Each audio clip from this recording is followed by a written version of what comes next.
Vandali in azione nella notte in centro storico, abbattuto l'albero di Natale in Piazza Maggiore. Inqualificabile il gesto compiuto verso la mezzanotte da persone che hanno segato il tronco alla base, facendo cadere rovinosamente la pianta, ancora addobbata con le luminarie natalizie, causando danni ad un edificio adiacente. Non ci sono commenti perché questi atti vandalici non solo non hanno alcun senso, ma vanno a danneggiare la cittadinanza tutta, perché poi i costi ci saranno,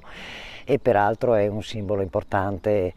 come il presepe e l'albero, sono simboli del Natale al quale tutti tengono molto da tutti i punti di vista, quindi a mio modo di vedere è veramente grave che delle persone abbiano pensato di operare in maniera vandalica in questi termini. Le immagini registrate dall'impianto di videosorveglianza cittadina hanno rilevato la presenza di alcune persone che si sono mosse in maniera organizzata e che con l'ausilio di una motosega,